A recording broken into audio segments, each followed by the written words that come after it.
Well, today we're going to take a look at what makes a diesel electric pretty unique. And we're going to point out two ways that you can control the throttle, the acceleration. And I addressed this in a video with Graham one time, but we're going to get into the mechanics of it.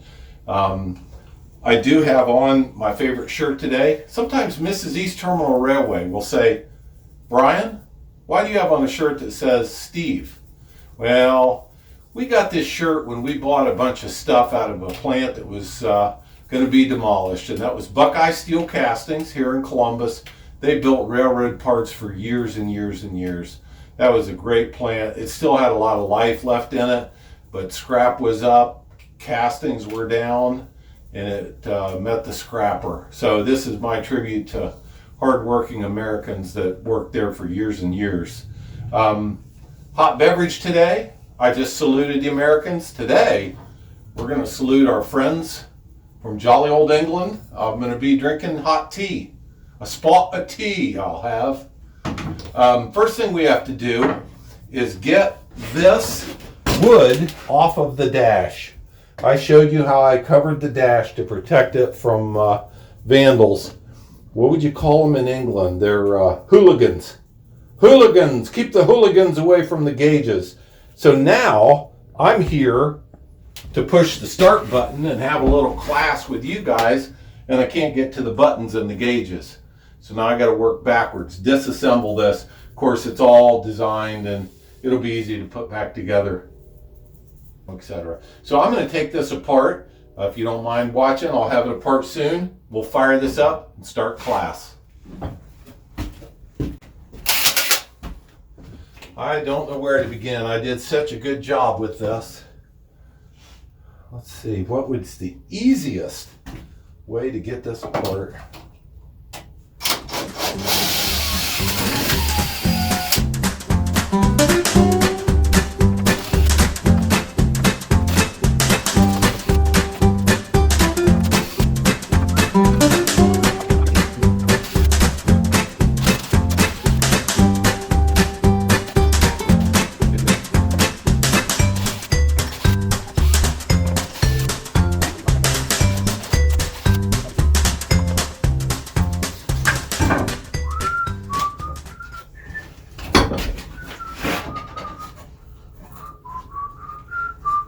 If I can't get in it, I'm about guaranteed they can't get in it, the hooligans.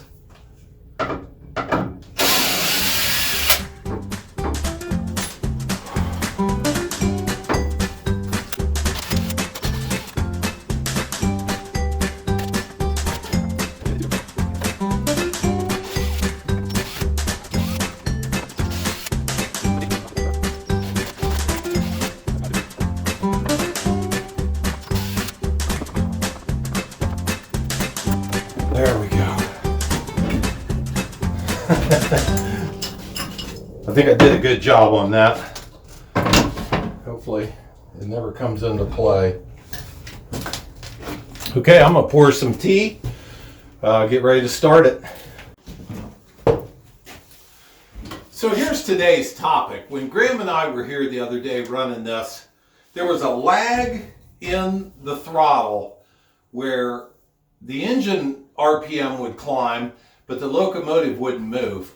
And I'm embarrassed to say one of those issues was I had the park brake still on a little bit. So there was rolling resistance, which didn't help. But there was also a throttle adjustment that I mentioned in that video, which is what we're going to do today.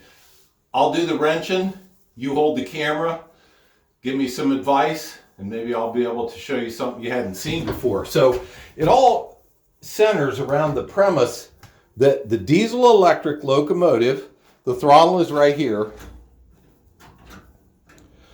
but two things happen when we pull that throttle. One is mechanical and the other is electrical. Well, the two bottom things you see moving right here and right here, these are the throttle cables that go out to the engine. Purely mechanical. And isn't that the beauty of something built in the 50s? There is no throttle actuator. meaning an electrical sensor that measures how much you move the throttle. This is a cable, and look how nicely that moves. And we've gone over it before, but let's go out and see where that throttle cable goes.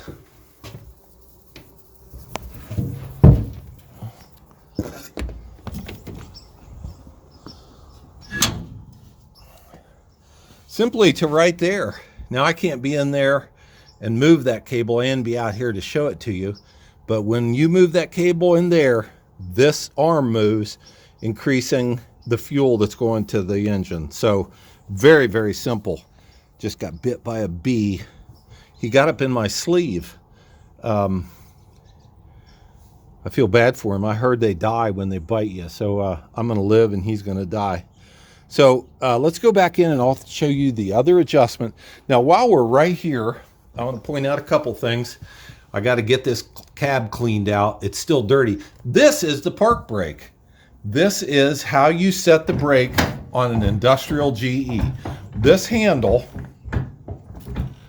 pushed that way, tightens this rod, which goes down through the floor, tightens a chain which pulls on one of the air brake cylinders. We'll go down in a minute and look at that. Now, this is going to need some repair in that the tooth is broken off right here. But this moon-shaped dog, when you tighten this up, you kick this in with your foot and it holds the brake on. Well, I had the brake on the other day when Graham was running it. So that's part of the reason why it wasn't moving as well as I wanted. Now this will rotate when this is up, and you can see what's going on in there. There's a dogged, there's I'm gonna have to edit that out. I'll open that up and show you one time, but here's where you get it. Then put it down, that releases it. Now to let this off, what we'll do here in a minute is we'll pull this way, kick the dog, and let it go. For right now, I'm going to leave it in because we don't have the engines running or the air brakes up yet. Okay, so step one is to get the engine running, because without air up, the throttle won't work. Look at that bee bite. It's already swelling up. So we got control on, south engine on. Here's the start.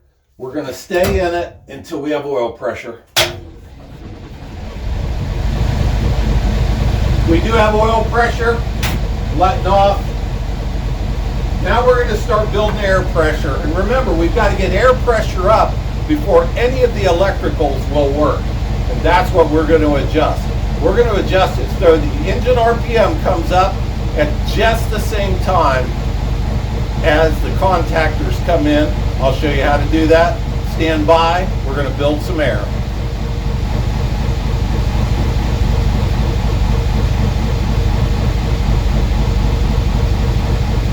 By the way, what we're looking at when we're building air like this, on this gauge right here, we're looking at the red needle, which is the main reservoir. The white needle is the equalizing reservoir. Over here, red is the brake cylinder, and white is the brake pipe, which is going out to the railroad cars. Soon the East Terminal Railway is going to be putting air into cars. Not today. Look at the red needle coming up, and that's on one end. We're only building air on one end. That's all we're going to need for today. But it builds twice as fast if you have two engines. I'm going to go check the oil and the coolant on that end. You watch the air build up. I'll be right back.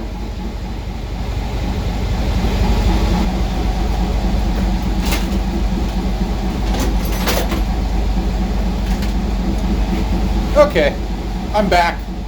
Let's fire up what they've got labeled as the north end.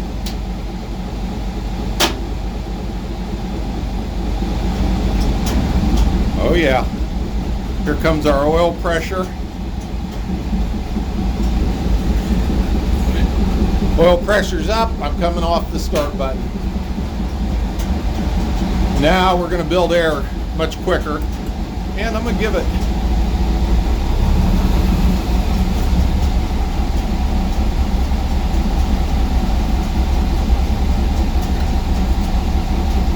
you might be asking, why isn't the locomotive moving if I'm revving it up? There's two reasons.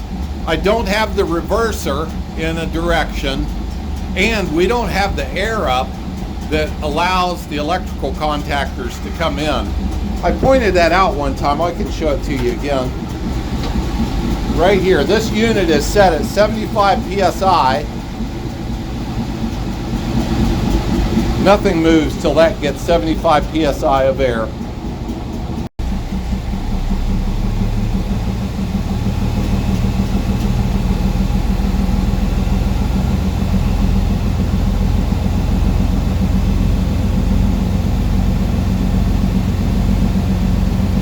So in here is where we're going to be working. I want to demonstrate that right now, without air up, we just got air up. So now we've got contact. So we've got a reverser with the direction selected. Throttle raises the RPM on the engines and brings in the electrical contactors. Now right now we have the brakes on, which is the red needle. So what I'm going to do now, we're going to pull out the pin in this throttle controller. This controls the throttle. This controls the contactors coming in. Now I'm going to be able to shut it down. It'll be easier to talk, and we have our air build up.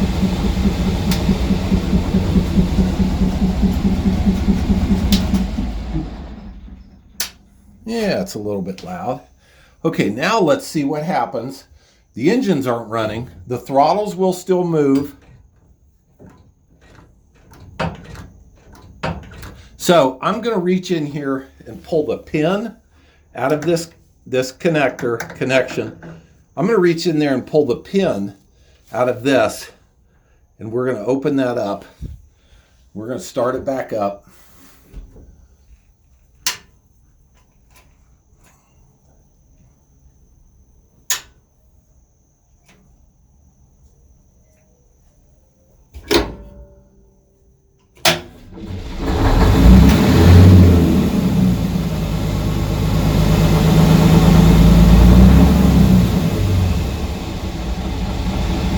Okay, we've started the engine, but I've disconnected this linkage that goes to what is called the throttle controller.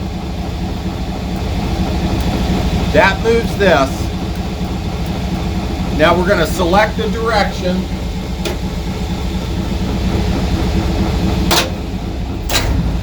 So manually, I'm bringing that throttle controller in. Just there is no throttle. So what we were experiencing the other day was we would open the throttle, the mechanical cables to the engines would move, but it was slow bringing this in. Now in is when these contactors make up, when they meet, when they make electrical contact. So what do we want to do to this linkage? I'm asking you, class, if we want the contactors to come in quicker, would we pull the throttle open? What do we want to do to this? Everybody that says lengthen it, raise your hand. And shorten it, raise your hand. It is shortened. We want to pull this quicker to bring the contactors in closer to when the engine RPM comes up. So I'm going to put you guys back where you can see. I'm going to undo this jam nut and shorten this maybe a turn or so, and we'll see if that makes the difference. So what we're going to do, take 9/16 wrench, loosen that jam nut, and we're going to make it shorter. Let's go a whole turn and see what happens. So I'm just going to barely, you know what, I'm not going to snug that up yet till we put this back together.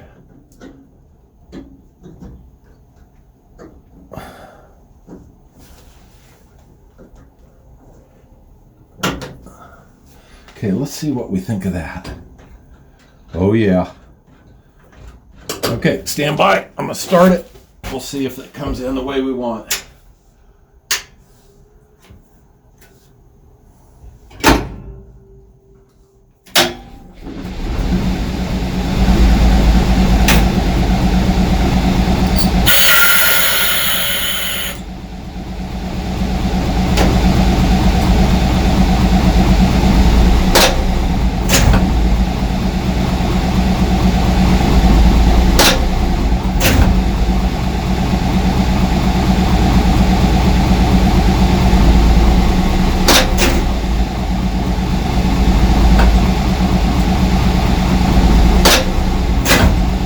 Tell you what, I think I like that. I think it's hitting right. The RPMs come up just barely, and then the contactors come in. So I'm going to kind of secure things, and we'll take this for a test drive. So the first thing we're going to do this time, which we didn't do last time, is take off the park brake.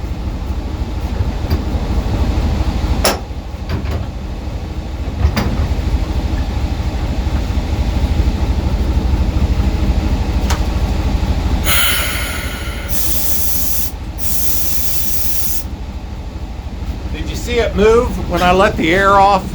That's the air cylinder pulling back. Okay, next we're going to try this out, see what we get, see if we like it better.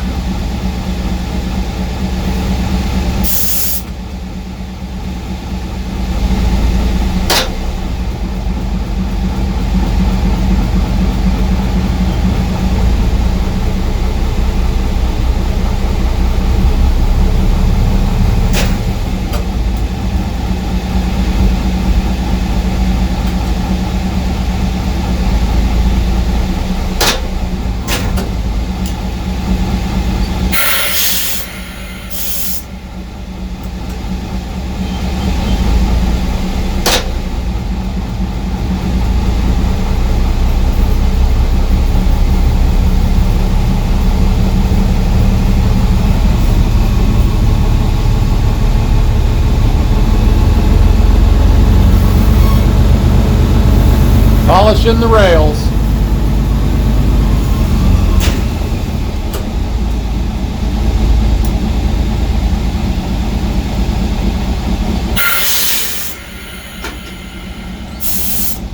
Thanks guys for your help on the brake valve. That's much better.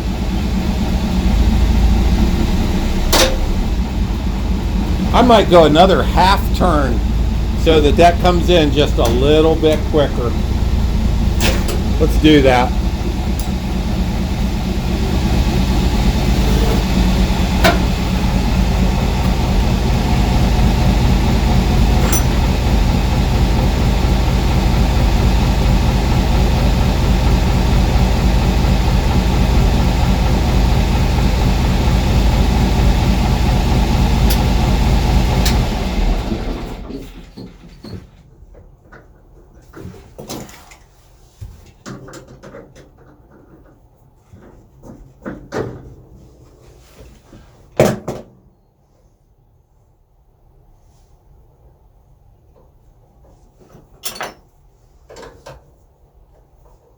There we go.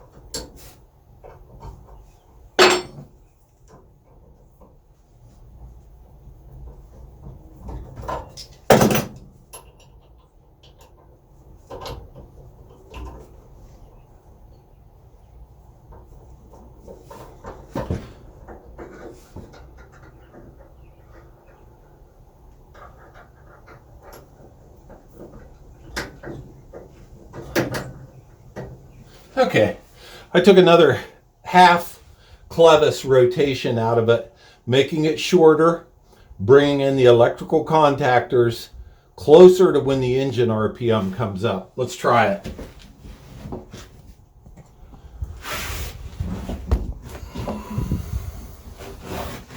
Control, south engine, start. Well, that is so much better. As you can see, the sun's going down on the East Terminal Railway.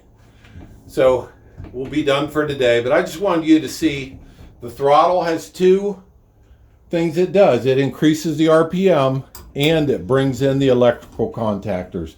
They can be adjusted differently to get a different result. Also, we did much better with the brake off. So there'll be some repair on that coming. I can take and weld that tooth up. So that'll be much better. We're doing so much better with the K14. Thank you guys. So I'm going to wrap this up, try and get it in a video for you guys. Also, we're coming up on 20,000 subscribers. Thank you so much. I really appreciate it. We're learning together. We're building together. We're going into the future together.